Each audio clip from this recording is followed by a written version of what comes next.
Okay, friends. So I am your friend Sikant. That is in our channel Biological Atlas. और आज in the previous lecture we have dealt with the asexual reproduction in plants. But in this lecture we are now going with the sexual reproduction in plants. asexual reproduction के बारे में जब हम बात कर रहे थे तो उसके डेफिनेशन के बारे में बात की थी, उसके कितने टाइप्स होते हैं उसके बारे में बात की थी। और आज अब हम क्या करेंगे, सेक्सुअल रिप्रोडक्शन के बारे में बात करेंगे इन प्लांट्स। प्लांट में सेक्सुअल रिप्रोडक्शन किस तरह से होता है। Before starting to the chapter और before starting to the concept of sexual reproduction there are few things which are given in your NCERT books. Long theory is given there, but some of the important points we are taking here. Okay, important point जो है sexual reproduction in plants के बारे में वो आज हम देखने वाले हैं। तो उसमें पहला जो भी पॉइंट है वो तो आप सब लोग जानते हैं, मैंने बताया था कि in the sexual reproduction in plants it involves the fusion of two compatible gametes or sex cells. तो ये हुआ पहला point. Okay, sexual reproduction involves fusion of two compatible gametes. और इस गैमेट्स को हम सेक्स सेल्स ऐसे भी कहते हैं। तो दूसरा जो पॉइंट है इन सेक्सुअल रिप्रोडक्शन है कि in sexual reproduction okay all organism reach to their maturity before they can reproduce sexually। यानी कि क्या, सभी ऑर्गेनिज्म जो भी सेक्सुअल रिप्रोडक्शन करते हैं उन्होंने सेक्सुअल रिप्रोडक्शन करने से पहले वो मैच्योर होना जरूरी है। तो in plants okay the end of juvenile phase और vegetative phase marks the beginning of reproductive phase. जैसे ही जुवेनाइल फेज एंड होगा यानी कि वेजिटेटिव फेज एंड होगा, यानी कि एक पेड़ की जितनी भी ग्रोथ होनी है वो पूरी हो जाएगी, उसके बाद में ही वो सेक्सुअली रिप्रोड्यूस करना शुरू करेगा। ओके, तो उसको कहते हैं जुवेनाइल फेज और वेजिटेटिव फेज। एंड उसके बाद में रिप्रोडक्टिव फेज शुरू होगी। रिप्रोडक्टिव फेज में क्या करेगा प्लांट कि रिप्रोडक्शन, सेक्सुअल रिप्रोडक्शन करना स्टार्ट करेगा। ओके, तो ये अब कहाँ होता है या कैसे हम समझ सकते हैं कि एक प्लांट है और उसकी जो भी रिप्रोडक्टिव फेज है वो अब शुरू हो गई है, ये कैसे समझ सकते हैं। तो इन हायर प्लांट्स, जो भी हायर लेवल के प्लांट हमने देखे हैं जैसे कि एंजियोस्पर्मिक प्लांट है, तो एंजियोस्पर्मिक प्लांट में जब भी फ्लावरिंग स्टार्ट होगी तो हम कह सकते हैं कि उसकी क्या हो गई है, अब रिप्रोडक्टिव फेज जो है वो स्टार्ट हो गई है। ओके, तो ये है दूसरा पॉइंट। इतना कुछ डिफिकल्ट नहीं है, सिंपल से पॉइंट है। तो उन्होंने तीसरा पॉइंट जो भी बताया है, अब सेक्सुअल रिप्रोडक्शन जो भी होना है फ्लावर्स में वो कहाँ होगा, फूलों में होगा। ओके सॉरी, एक प्लांट में जो भी सेक्सुअल रिप्रोडक्शन होगा वो कहाँ होगा, फ्लावर्स में होगा। तो फ्लावर्स के बारे में थोड़ी बहुत बातें आज हम करेंगे कि flowers, what is the flower. Okay, हम फ्लावर का उपयोग बहुत सारी चीज़ों के लिए करते हैं, जैसे कि हम उसको किसी इवेंट के लिए भी यूज़ करते हैं, फूलों की सुगंध के लिए हम उसे यूज़ करते हैं, परफ्यूम में यूज़ करते हैं। लेकिन ये हमारे हिसाब से उसके यूजेस है। बेसिकली नेचर का जो भी क्या कह सकते हैं हम, प्लानिंग है एक फूल को बनाने के पीछे, वो कुछ अलग ही है।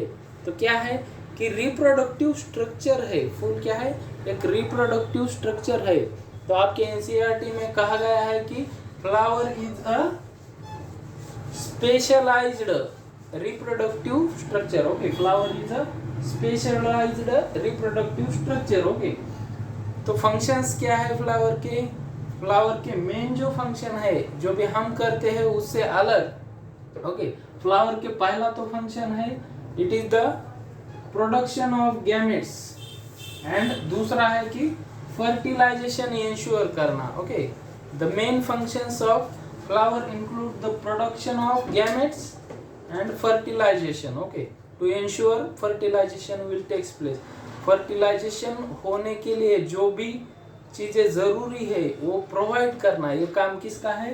एक फूल का है. ओके, अब एक टिपिकल फ्लावर में जो भी 4 पार्ट्स होते हैं इम्पोर्टेंट, एक टिपिकल फ्लावर के बारे में मैं बात कर रहा हूँ. तो उसके 4 पार्ट्स होते हैं. पहले पार्ट का नाम है कैलिक्स, दूसरे का है करोला, एंड्रोशियम एंड गाइनोशियम. अब ये 4 पार्ट्स क्या है हम एक इमेज में देख लेंगे.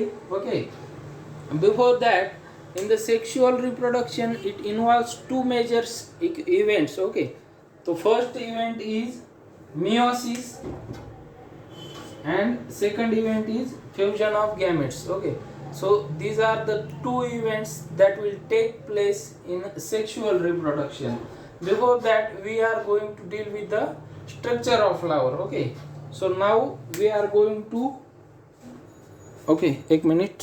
टिपिकल एंजियोस्पर्मिक फ्लावर किस तरह से होता है? अगर हम बात करें चाइना रोज की तो फ्लावर कुछ इस तरह से दिखता है. देखिए कुछ पार्ट्स है. अब हरा पेन तो मेरे पास नहीं है लेकिन हम इसी से ट्राई करेंगे. देखिए इस तरह से एक फ्लावर रहता है. Okay, so I am trying to draw the figure. It might not be a end-to-end correct figure. Okay, but I am trying to draw. Okay, so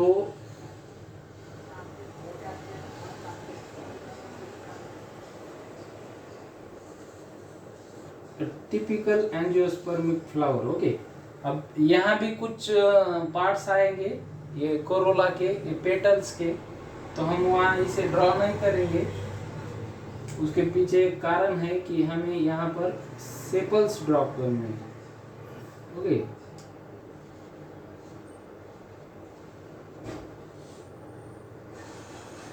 so suppose कि this is a typical angiospermic flower. Okay, तो इसमें जो भी मैंने 4 part बताए थे वो कौन से हैं?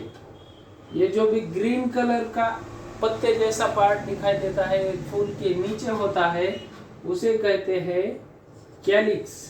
ओके, अब इसका भी कुछ डिटेल में है. उसको सेपल्स ऐसे कहते हैं. और कैलिक्स क्यों कहते हैं? ओके, तो बेसिकली एक फूल क्या है? फूल flower. What is the flower? Flower is a condensed shoot. Okay, condensed shoot एक प्लांट का जो भी शूट होता है, ये शूट, इसको अगर हम दबाएंगे ऐसे कंडेंस करेंगे उसको तो क्या होगा? वो छोटा हो जाएगा. छोटा हो के ये फूल की तरह बना है, नेचर ने उसे बनाया है. तो we will deal with it in the next lecture. Okay, so ये चारों एक ये ऐसा एक बेस तैयार होता है फूल के यहाँ पर. ओके, और ये चारों बाजू से जो सेपल्स आएंगे पूरे राउंड सर्कल में उसे कहते हैं कैलिक्स. ओके, उसे क्या कहते हैं? कैलिक्स. और इसका जो इंडिविजुअल मेंबर है उसको कहते हैं sepals. Okay, so these are the sepals. Now these are the petals. Okay, फूल का जो भी मेन पार्ट हमें दिखता है वो होता है पेटल्स, लेकिन जो भी इसेंशियल पार्ट है, जो कि महत्वपूर्ण पार्ट्स है, वो कुछ अलग ही होते हैं. ओके, तो ये कुछ इस तरह से छोटे छोटे स्ट्रैंड्स दिखाई देते हैं एक फूल में, उसे कहते हैं हम एंड्रोशियम.